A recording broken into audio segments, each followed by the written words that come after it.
This ecological atlas came after the eco-regional assessment that Aaron and I were co-editors on. And so we've worked together, different organizations, but Aaron did a great job on that. Eric, it's all yours. Thanks.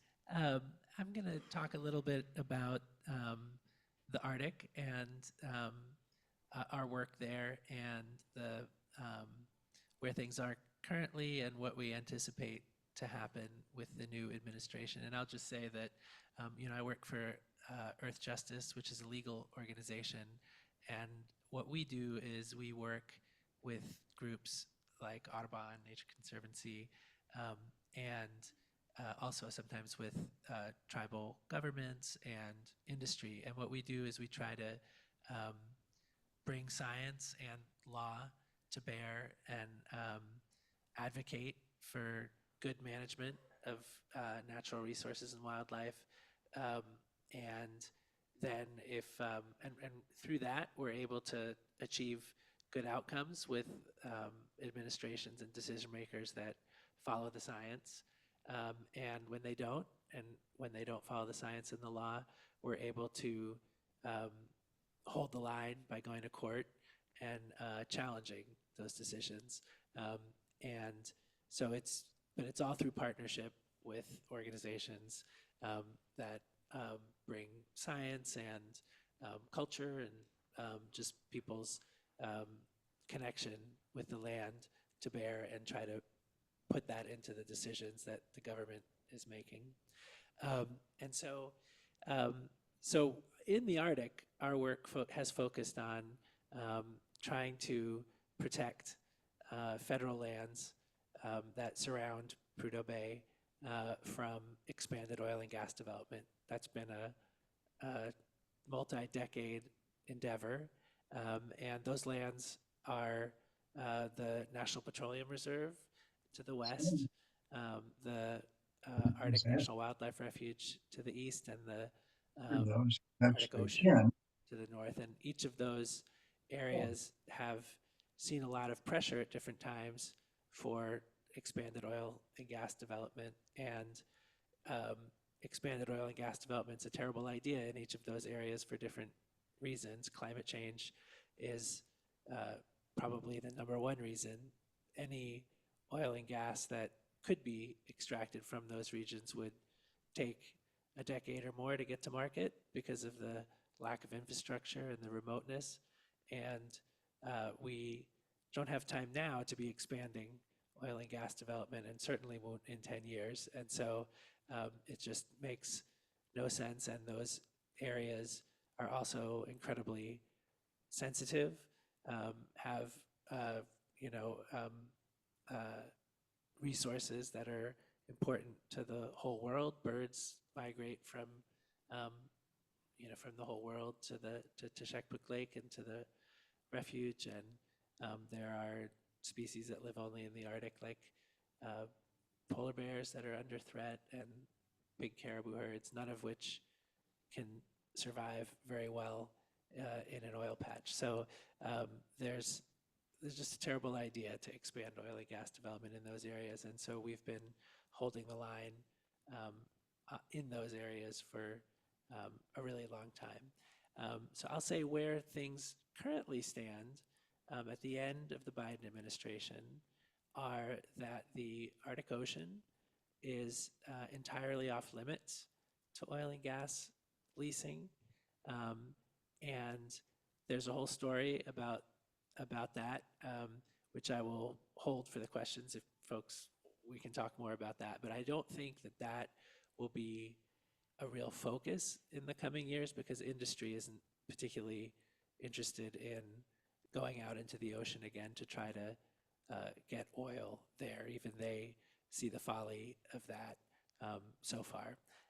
Doesn't mean that the Trump administration won't try to, and the state of Alaska won't try to incentivize that, but I don't see that as the big fight. Um, in the Western Arctic, which is where I think the big fight will be, currently we have a management plan that closes half of that area to oil and gas leasing, including the incredibly important Teshekpuk Lake and most of the areas around it um, is currently not available for oil and gas development. And we have in place regulations that were passed just a few months ago that, if applied uh, correctly, could offer more protections for uh, those areas and more protections for areas that are currently under lease. And the Western Arctic is the real flashpoint because there are millions of acres currently under lease by oil companies, and most of those are undeveloped. But of course, there was the big Willow project that the Biden administration greenlit that is supposed to serve as a hub for future development of those leases. Most active company in that area is ConocoPhillips. So there's big investment and big momentum for oil development there.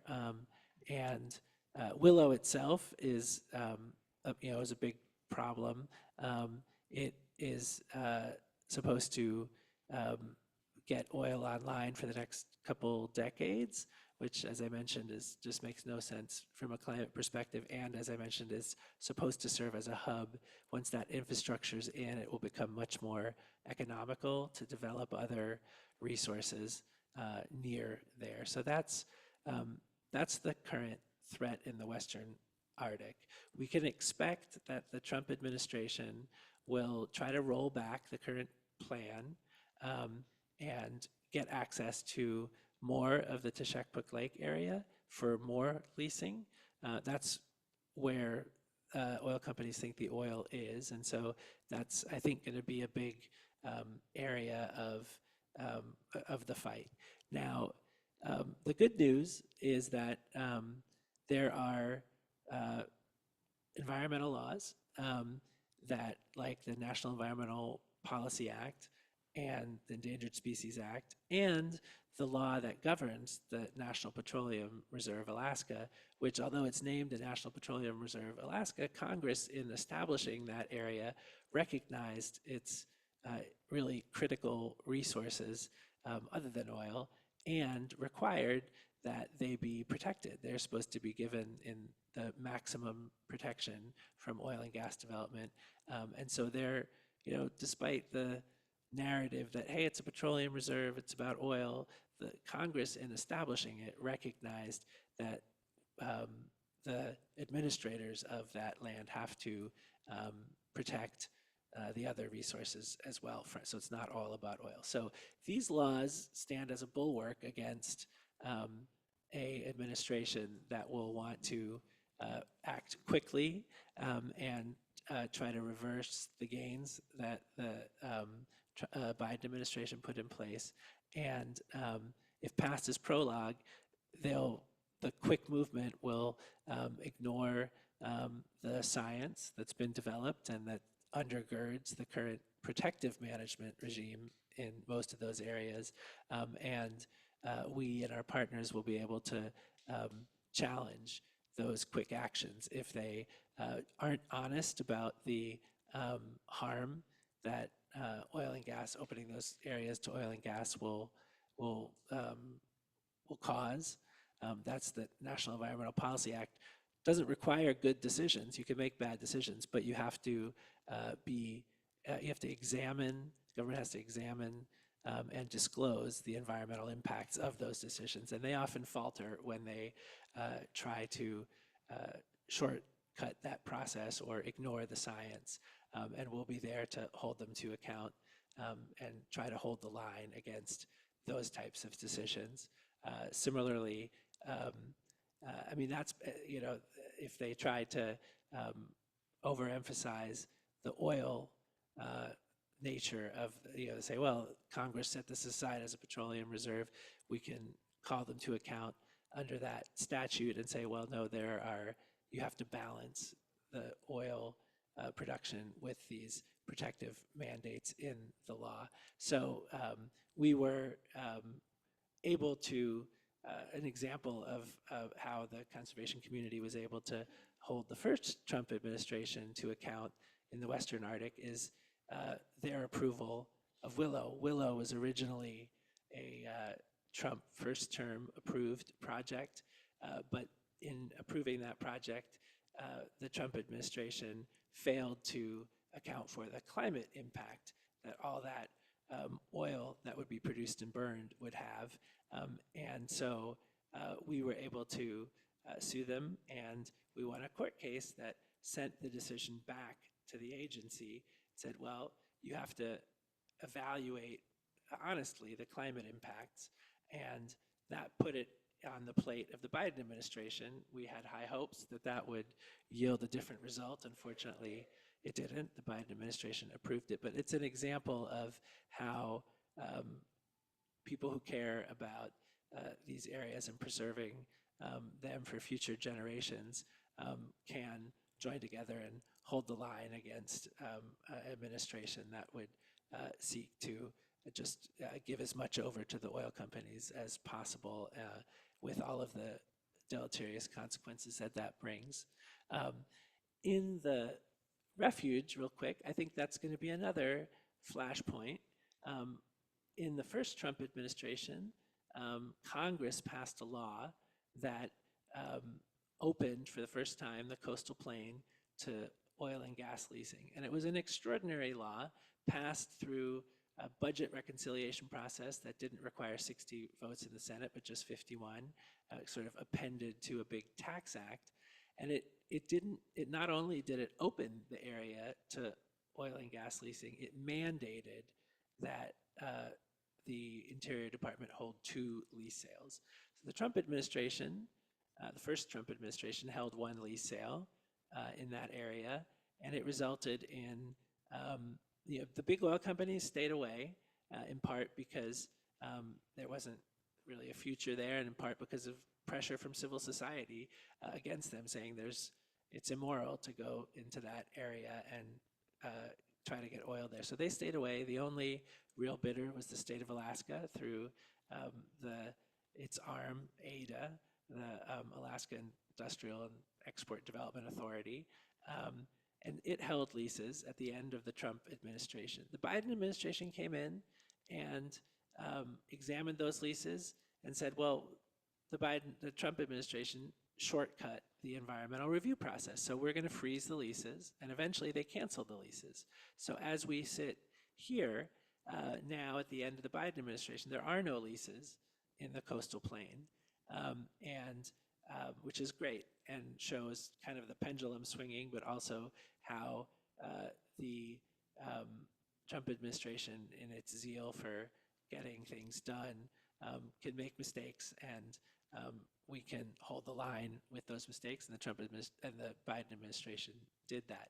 But of course, as I mentioned, Congress has mandated lease sale, including one that has to happen before the end of this year. So the Biden administration has cleared the decks of leases, but it's obligated to hold a lease sale before it leaves office. It's put in place a plan that tries to minimize the damage a lease sale would cause, that minimizes the area that would be put up for lease, that requires no surface occupancy on those leases. So they're doing what they can to try to limit the damage. And again, they haven't committed to holding a lease sale, but they've put out, I think they will, and we'll see who comes knocking, probably just ADA again. They've recently appropriated some money, $20 million, to buy leases in the refuge, and we can expect them to come again. I think that there's no indication that industry otherwise is interested, but they might be now that they see that there's a Trump administration coming in that's more friendly to oil. So this will be a fight for us, because Biden will have to have a lease sale. Hopefully it'll just be ADA. Who knows if they'll be granted leases or not.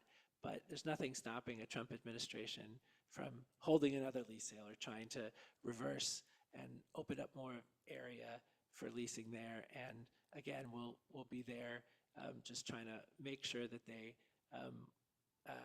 are held to account if they do that in a way that violates the environmental laws.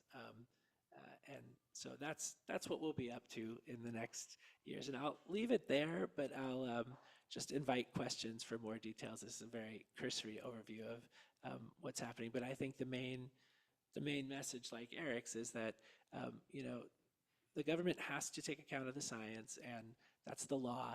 And we lawyers, working with our partners in conservation groups that have developed the science and provided all that information to the government, can do a lot to hold the line and hold the government to account. And ultimately, what we're doing is trying to make them look at the science and follow the science. And when the government does follow the science, they tend to make much better decisions that are much more, that do a lot more to preserve wildlife and make more sense from a climate perspective.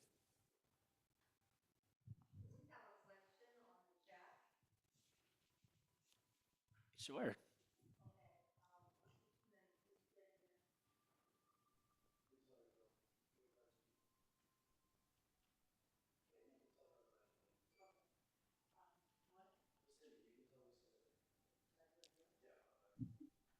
Lucinda, go ahead and ask your question, okay?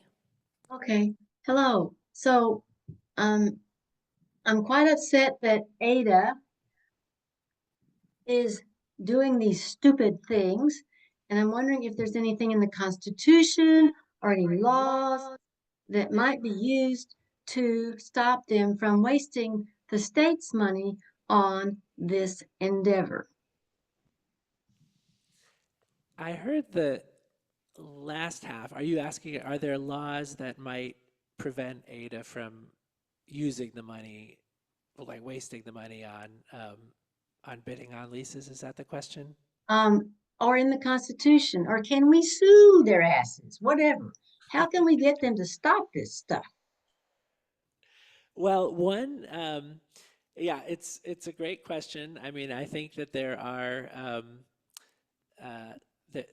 has been a really successful campaign here to expose Ada's bad investments and the way they've been misusing money to chase kind of mega projects that don't make sense. And so a lot of the pressure that can be brought to bear on Ada is kind of shaming, public pressure, just bringing to light the way that they've lost so much of our money, the state's money, on investments like in the bidding on leases in the refuge and other mega projects. So I think that's been the most effective thing that I've seen recently. I think there also could be, we have a bipartisan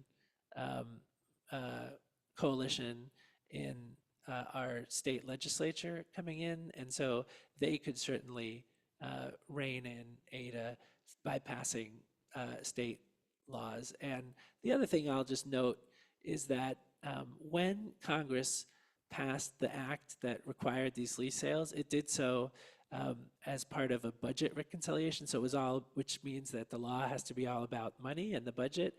And what Congress was told was that the leasing in the refuge would bring in something like $1.8 billion. Well, so far, the first lease sale, which basically only Ada bid on, got like 12 million. So nowhere near the amount that Congress assumed would be generated when it decided, okay, we're going to sacrifice this area because we want to generate revenue. So another way that Ada is thwarted is that they don't have money to, they don't have a 1.8 billion. They have 20 million, and that's not what Congress had in mind when it required lease sales in the refuge. So that's another way that to thwart them.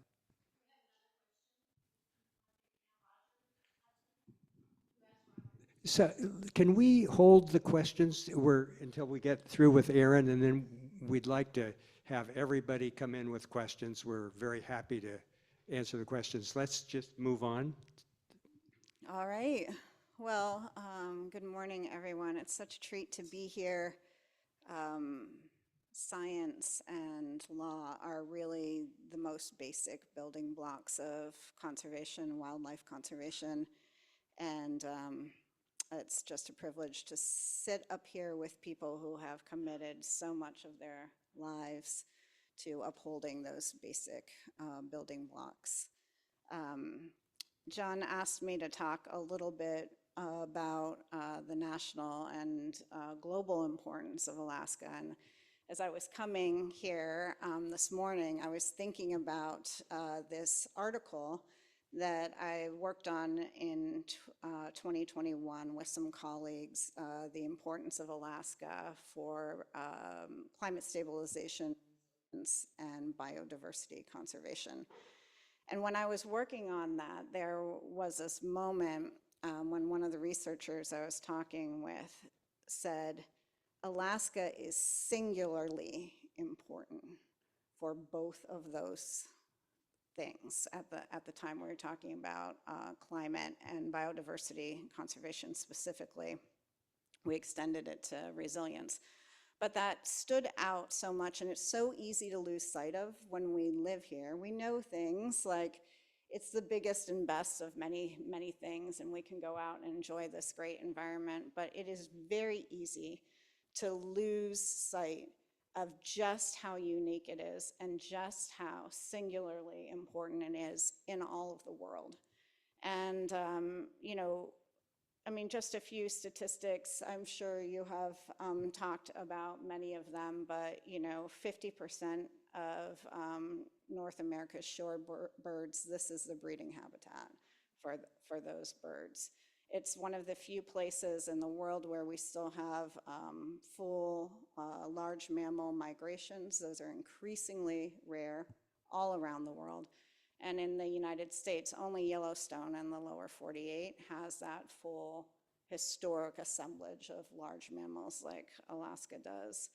You know, not only mass migrations of large mammals, but something we take for granted all the time, wild salmon. We're still the best place for that in all of the world in terms of healthy and diverse populations of salmon, even though we are facing the, you know, very significant declines there. And then on the carbon side, Alaska is potentially 50% of the carbon storage for the entire United States. These are not, none of these things are small statistics. And a lot of this is driven by that most rare thing these days, unfortunately, in the world, and that is simply intactness. The intactness of Alaska's systems are really key to this very extraordinary abundance and this sustained biodiversity importance. And that intactness means that, you know, in a recent study, a full 93.6% of Alaska was identified as essential to maintaining climate stabilization and biodiversity conservation in the world. 93.6% of the state. So I think at the heart of that, one of the things that we see from a climate perspective is then the presence of what is called irrecoverable carbon. And this is the other thing that Alaska has in spades, far beyond many other places, because it requires intactness. So irrecoverable carbon is simply talking about carbon that you really cannot replace on the time scale of hundreds and even thousands of years. And so once you've disrupted that, that's done.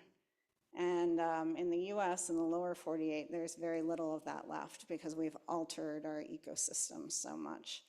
So just wanted to give you, you know, that kind of global view of our home and how important it is on both of those levels, and just talk briefly here about some of the emerging opportunities in conservation because of that.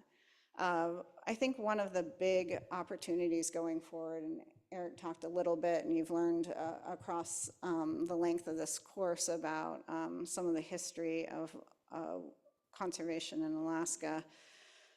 One of the not so great things about early conservation in Alaska and the implementation of ANILCA was how initially it left out indigenous people who had been here for thousands of years, who are here now. And increasingly in conservation, people are understanding just how important the relationship is between people and the land, particularly indigenous people, the knowledge that indigenous people have, and what a strong and powerful and important complement that is to, Western science. And over time, I think the view is less where we may have started many decades ago, which was kind of conservation was about keeping people out and wildlife in, and really thinking about how we balance these things. And so I think one of the very exciting areas in conservation right now is things like the idea of co-stewardship and co-management of public lands between the federal government and indigenous people, and particularly tribes.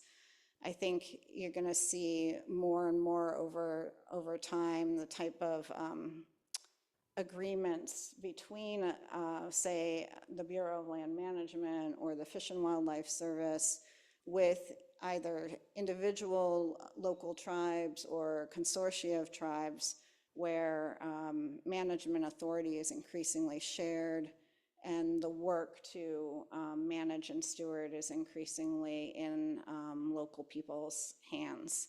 I think there's some really exciting things happening right now in Alaska, drawing from places like Canada and Australia around indigenous guardian programs, so that where that local long-term knowledge is really put into play and people are compensated, and you see more jobs and economic activity happening at the local level from that conservation and management work.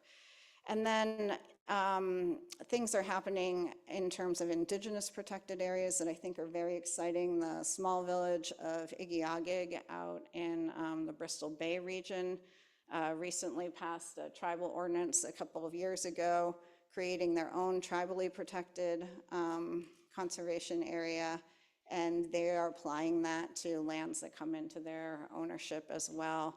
I think those are exciting new things that are building on what you can do on public lands. I also think that as we move forward, thinking about how climate work and biodiversity conservation are really increasingly coming together, and certainly in a place like Alaska because of our intact landscapes. So I think we have some really exciting opportunities to think about managing for climate mitigation, managing for climate resilience that will dovetail and overlap and enhance wildlife conservation. You can imagine increasingly thinking about on public lands areas that might be specifically designated as climate resilience areas. I think we'll start to see and need new designations on public lands that recognize the changes that are afoot with climate. And I think that there could be some interesting ways to create new financial incentives for conservation using climate as the driver. I mean, one of the big problems with development is simply that it externalizes the costs, right? People don't have to factor in the costs and the importance of clean water and clean air and biodiversity, and now increasingly carbon. But I think that climate change is fundamentally changing that equation. It will take time, but it starts to begin to put a price on some of these things that have been hard to price into the system. And then that will create new incentives. Like imagine, for example, I know it's hard to imagine at the moment, but you know, if a number of the oil companies that hold leases in the National Petroleum Reserve are actually financially incentivized to convert those to carbon leases. So I think that those are the types of opportunities. I'm not saying that that will be easy or that that will happen right away, but I think that that's emerging.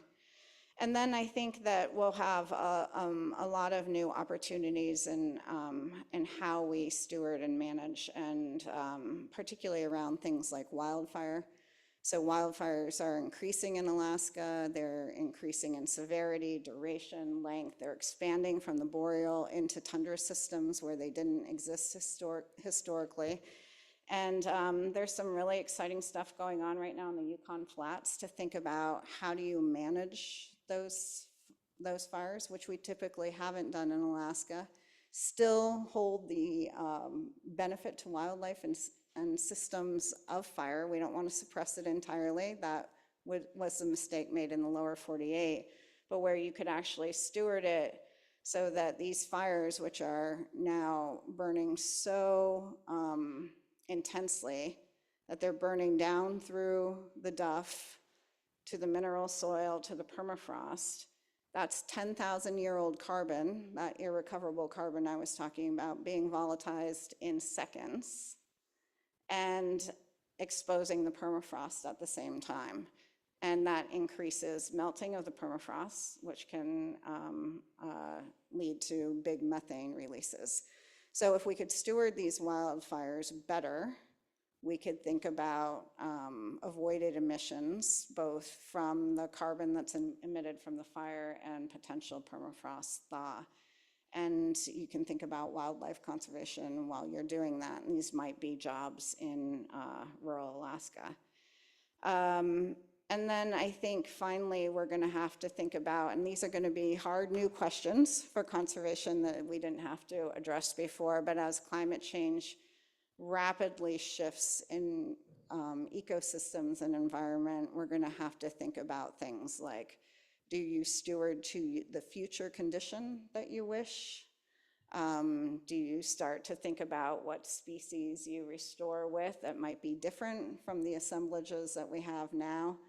And I think that that's both a challenging and very exciting part of conservation that I think that Alaska will increasingly be at the vanguard of.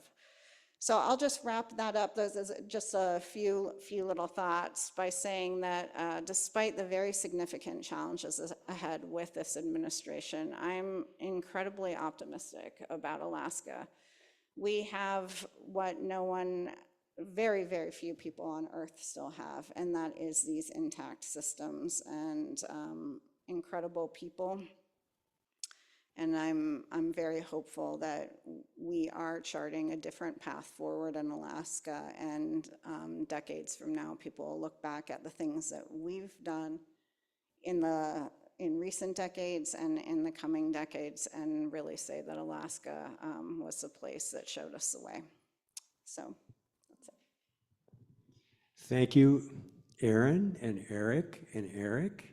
And before I turn this loose to you, I've got a couple of parting thoughts, and I'll just go through them quickly. I think that you, as citizens, need to insist that your political leaders and representatives and agency directors base their management decisions on science and facts. Eric raised that. I couldn't agree more. When it comes to climate change, I mean, we have climate deniers. We have plans that really go beyond facts. So you need to press your representatives and leaders to use facts and use science. And as you're collecting information, you need to verify that information and make sure. There's a lot of strange things on the internet out there, and it's important to verify your information. It's important to recognize that normal planning horizons are 4 to 5 years. And when you're looking at long-term ecosystems, the short-term cycling is not realistic. We need to be thinking in multiple decades. And I'll just give an example. If you clear cut an old growth forest on the Tongass or in Washington or Oregon, where there's still some old growth left, it may take 3 centuries for those forests to again return to the ecological conditions of old growth. So our planning horizon needs to be out there. In Alaska, we have a double whammy. We've got significant climate change, and we've got expanding resource development across intact ecosystems. And remember, Aldo Leopold, the first principle of conservation is to save all the parts. There are no other states in our nation that still have all the parts like Alaska has. There are very few places on Earth that have all the parts. We have that opportunity, so that's something to be optimistic about. We have to keep in mind that politics are like clocks. The pendulum goes one way and then it's going to swing back. So don't get discouraged. And from that standpoint, you know, as you gain facts and information, I encourage you to write your legislators, use the internet, call your senator or your state representative, and let them know what you're concerned about. Your informed voice is really important. In my opinion, the Presidential Transition Project 2025 is really alarming.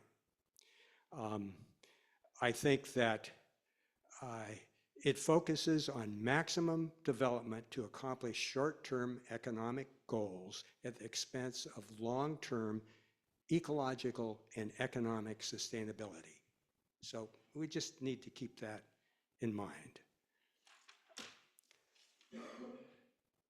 Become informed on issues you care about. Go to an Ole class on wildlife. Thank you all for doing this, and the Zoom folks that are listening by Zoom. You know, this has been great. You know, you've had great questions, and I'm going to get to them right away here.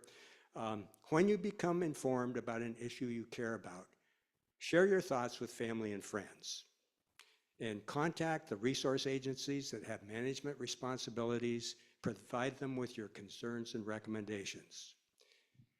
It's your resource. You know, our public lands and our wildlife and fisheries are public trust resources, and you have a voice. You should have a voice, and you need to insist that the resource managers and our politicians listen to your voice, because these resources belong to all of us. So those are just a few parting shots. I'd like to open this to any kind of questions you have. We've got, 25, 30 minutes, and we've got a great group of experts that have many years of experience in Alaska. So please, have at it. Yes. Tim. I'll direct this to Eric. I mean, we've been on, fell at the end there.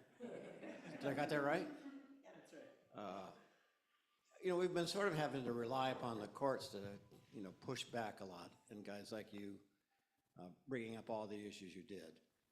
But given we may now face, changes in some of our key courts and the Chevron doctrine, I mean, what do you see happening? I mean, if the courts don't basically uphold the laws, where are we going?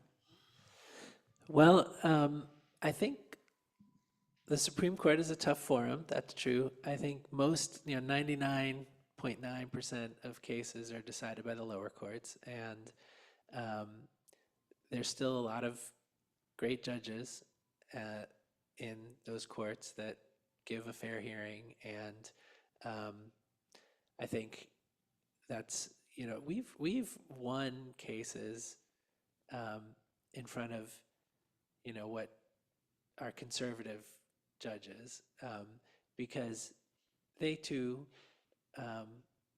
are, we focus on the arbitrariness of the decision making of an agency or something, when they're not, they have facts in front of them and their decision is contrary to those facts, and that's those are appealing arguments to a whole spectrum of judges, and I think I have faith in the courts that they will uphold the law, and that you can bring a rational argument in front of them, and they'll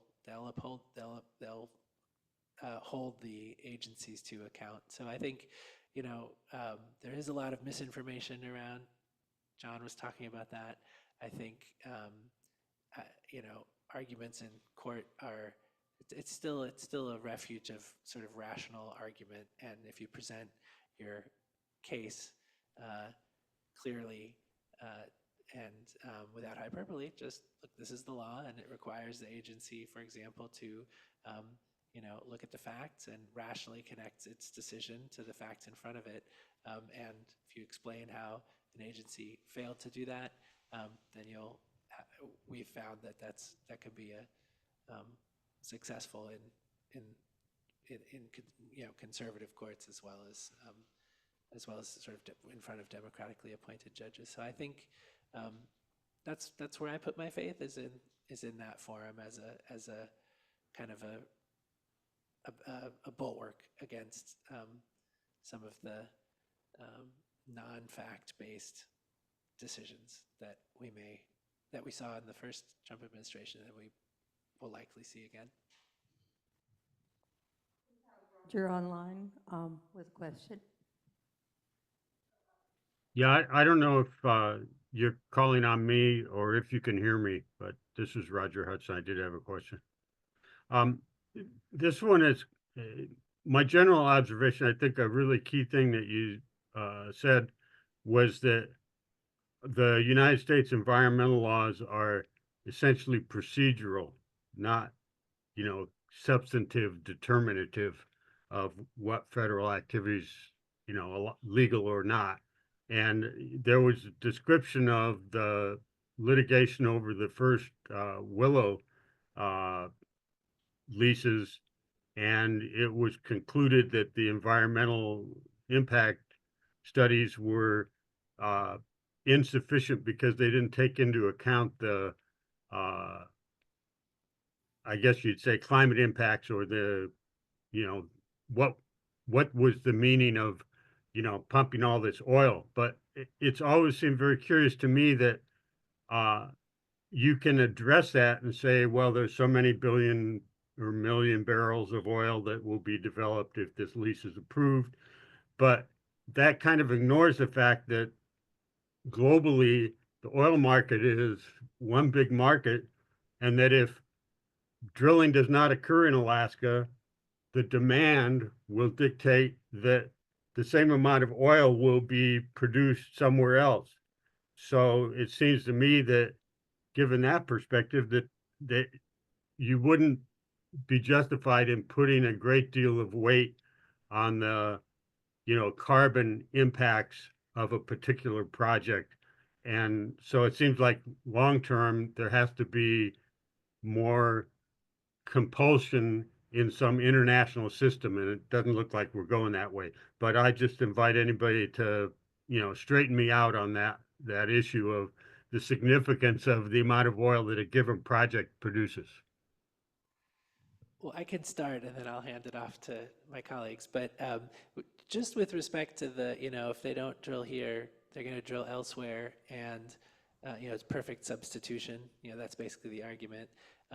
That Willow decision was significant in that that's not what the agency, even the agency scientists conclude. They concluded that if you keep it in the ground, so this is how limiting the supply of oil can help address climate change. There's demand side strategies, electrify everything, but the supply side matters.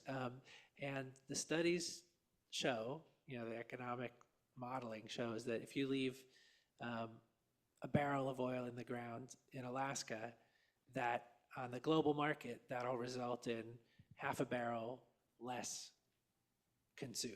So it does have an impact. So, the supply side, addressing the supply side is a necessary component of addressing the climate problem. It's, an analogy is kind of, if you just address the demand, it's like cutting just with one half of a scissor. You need to address both. So that's just the facts. The facts show that it does matter. And the rhetoric is, well, doesn't matter, they're going to do it elsewhere, and there'll be less environmental safeguards abroad. That's not borne out by the facts. The facts, when the agencies themselves look at it, and when the international community, the UN reports all point to supply side being an important solution to addressing the climate crisis. But let me pass it on to the actual scientists. Well, I'll take a quick stab, and I'll take this from the science biology standpoint. I'm not an economist, and I think they're very legitimate questions there. But just looking at the Arctic refuge, for example, the porcupine caribou herd is now the largest caribou herd, migratory caribou herd in North America. And you know, the caribou herds go up and down. It's sort of at a high level right now. Based on information we have from Prudhoe Bay and elsewhere, we know that cows and calves are displaced from intensive development roads and pipelines. We can expect, because remember that narrow distance between the coast, the Arctic coast, and the foothills and the Brooks Range compared to Prudhoe Bay, there's not much room for that caribou to move around. And when you look at the displacement, and we had that hypothetical graph that I put up there when we talked about the Arctic, all of the caribou scientists basically have reached consensus that there will be impacts. And that caribou herd is very important to a lot of people. Looking west, just take Keshekpuk Lake in the NPRA. One hugely important internationally for yellow-billed loons, Arctic nesting geese, important for the Keshekpuk caribou herd. Those areas, beyond the economic issues, those areas are important biologically, and they're important for the subsistence users on the North Slope, Utqiagvik and other places up there. So I think I look at the Arctic coast and I see great value economically with oil and gas, and the Prudhoe Bay area is one of the largest industrial complexes in the world. We're not saying stop development or don't do development, but let's use common sense and let's have a comprehensive plan for conservation, so some of these irreplaceable biological areas that are important to people, and polar bears and caribou and so on, that we protect them and that we be logical and plan it out how we do it. So I think that this is beyond the legal and beyond the economic issues, it's the biological issue. And I don't think anybody's saying that oil and gas isn't important to Alaska or that the North Slope isn't important, but I don't think we have to develop it all because there are international values up there that are so important. Anybody else?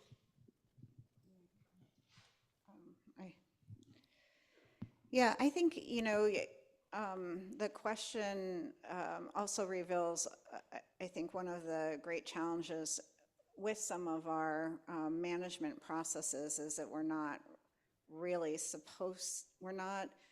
for a given unit of federal public land, we're not necessarily supposed to consider it in a global context often. And that is a really big challenge. One of the things that kind of hampers us in managing for climate in a really smart way in Alaska is that because our systems are intact now, we don't get this extra, and the term is additionality, for protecting those landscapes. So you think about maybe Amazon rainforest, and it's threatened with being logged or something like that, and so other countries will come in and say, oh, there's a clear price on that carbon, and you basically will then get rewarded for not cutting that forest down. But that suggests that there has to be this threat first, like you have to threaten it first, and then it has this value. And so I think another opportunity is figuring out economic and financial values to intactness, to the role that intact ecosystems already play. Because if you only focus on, you know, what oil might do somewhere else, or whether the practices are good or bad there, and you don't think about, hey, actually in all of our climate models right now, these lands in Alaska are already playing a significant role. So you don't, the analogy might be, if your house is on fire, one part of your house is on fire, you don't put that fire out by putting the other part of the house on fire. And, you know, these systems, this intactness is so unique in the world that we need to find ways that go beyond just looking at a specific unit and the risks involved in that unit, and say, as we're balancing all of these questions about practices, whether they're good and bad in this part of the world or that part of the world, we also have to think about, you know, these intact values as having a quality that is perhaps something that we need to really figure out how to value in the system, at times perhaps even in a higher way than we might value other places. Like John said, we're not going to be able to switch the light off on petroleum development, but there's got to be a whole mess of factors, and I think this is a role that civil society plays. Organizations like Earth Justice can do really incredible things with the law as it stands. We're the folks who say, hey, there are all these other things that you have to look at as well, and bring those values to the table and get to better outcomes. Now's your chance. Shoot away.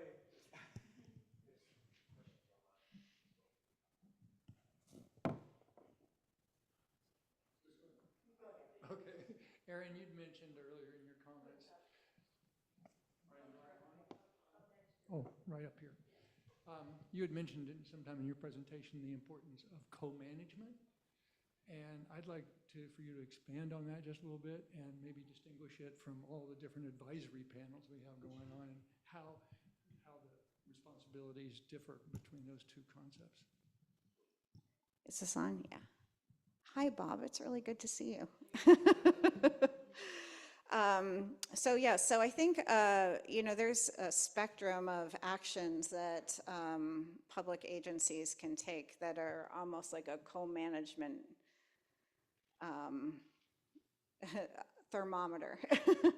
And some of those things at the very bottom are things like some of the advisory councils where people can have input on decisions, share knowledge, but they actually have no authority whatsoever. They don't play any greater role. Their concerns, you know, really don't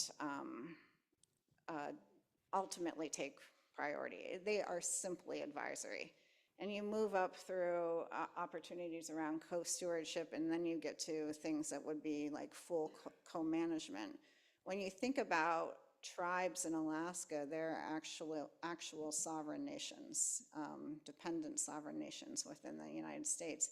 And if we really got to true co-management, what you would see is, you know, agreements basically between that nation and federal agencies, where those nations actually had a strong part and authority in the decision making, not simply the status of an additional stakeholder who's maybe offered some advice, but really doesn't play a role in the decision making ultimately. Did that answer your question? You got good examples of that? Well, I think we're in early stages right now in what could be done in co-management, but the Bureau of Land Management has made an agreement with COWERIC to do, which is a regional nonprofit association up in out of the Nome area, and in that they're working more closely and actually even bringing federal resources to COWERIC, doing some of the management actions BLM's still the decision maker. In the Tongass, there's agreements with Tlingit and Haida Regional Council for a developing Indigenous Guardian program, which allows for, more direct participation and really starting to move toward being able to make some of the decisions in certain areas. But I think, that this really is an emerging area, and I think down the line we'll see some far more robust agreements that are actually on another level also just plain cost effective. So if you think about it, for decades, the US has literally kind of imported people, outsiders, to these areas across Alaska to do that management, as if local people couldn't do it, right? As if, and I think what you'll see is that it will also just make more economic and financial sense, as well as lead to better policy and more robust conservation of our wild places. A question from Zoom. Roger, go ahead.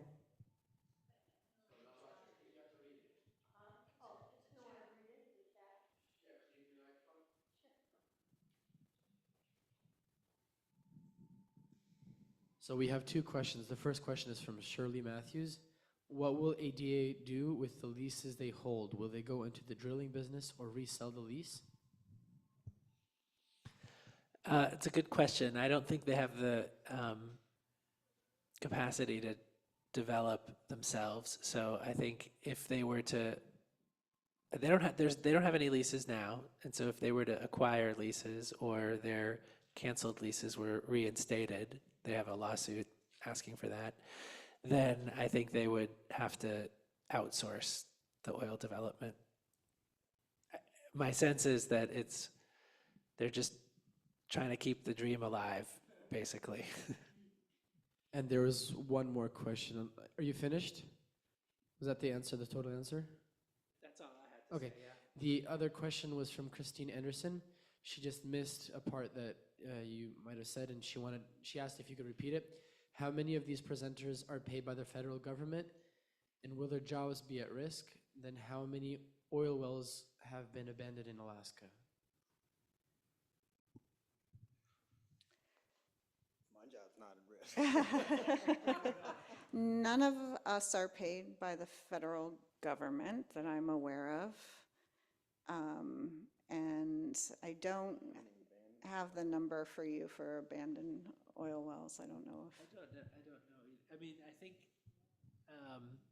yeah, I don't know oil wells specifically. I think I can say that in the Arctic Ocean, there were a number of oil leases that were abandoned. So in the aughts and the 2010s, that was going to be the next big place for oil development, and oil companies paid, I think, $2.2 billion with a B dollars for their oil leases in the Chukchi and the Beaufort Sea, and they eventually, after years of advocacy and some scary failed drilling attempts by Shell Oil, they all abandoned those leases. So I know that number, but in terms of oil wells, I'm not sure. Yeah. I was just going to say, I think the Oil and Gas Conservation Commission of Alaska is the entity that's responsible for ensuring that abandoned wells aren't leaking. But I would probably be pretty easy to check with AOGCC to find out if how many there are. And then I'd just love to make one reflection on federal government employees and state government employees. And again, this is this importance of Alaska. So, Alaska has more natural resources than most countries in the world, period. Federal employees and state employees, and again, when you think about those building blocks of science, that's the public's people to make sure that those resources are used well. for the benefit of a wide range of reasons, right? Everything from economics and jobs to wildlife conservation, climate benefits, and clean air and clean water. And the more we starve those agencies, the more we put those decisions in the hands of folks who may have a profit incentive for the decisions they want to make. And so I'm always hopeful that, I think there's a lot of attacks these days on government across the board. And over the course of my career, what I've mainly found from agencies is a lot of really hardworking, committed people who are taking that trust responsibility very, very seriously and trying to make sure that there are the best outcomes for people on the ground. And I'd really hate to see that capacity starved. And I think that capacity is a really important part of getting to where we need to be in good wildlife conservation and a whole bunch of other things too. I'd like to agree here with Aaron. I spent 20 years with the state of Alaska at Fish and Game. I spent 14 years with Audubon, a NGO, non-governmental organization. And the people that work for the Fish and Wildlife Service, the Forest Service, Fish and Game, BLM, and so on, just work hard. And they're building the science that helps us make informed decisions about our resources. These are our public trust resources.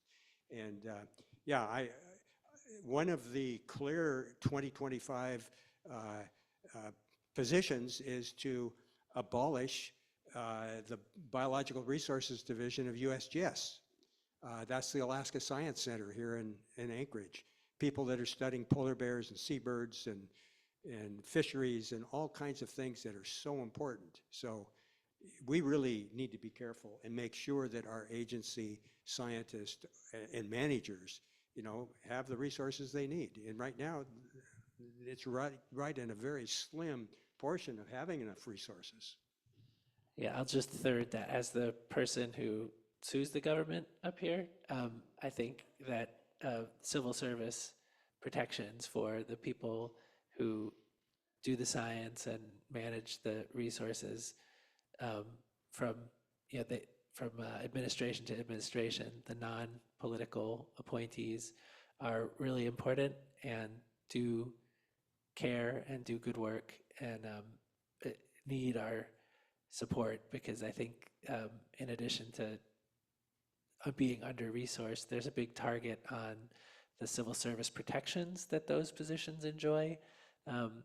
So that protects people from being fired when administration comes in that wants to cut science out of the process. So, although I will be spending the next 4 years vigorously suing the government, probably when they make shortcuts, we really need to support the civil servants who are in those agencies and trying their best to manage the resources.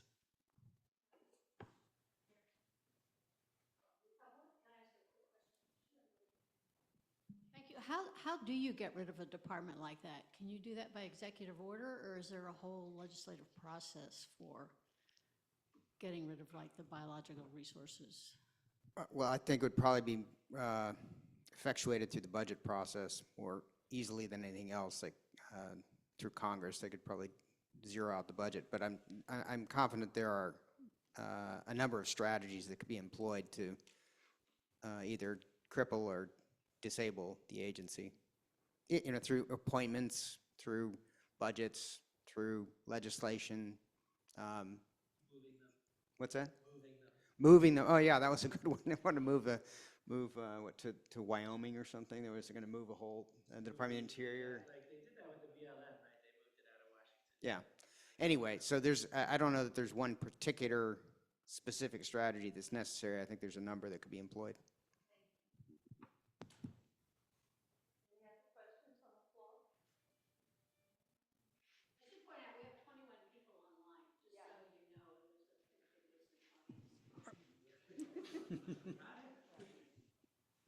So I'd just like to thank our panelists. I think you brought great value today and answered a lot of questions that people have had. So Eric, and Aaron, thank you very much. Thank you.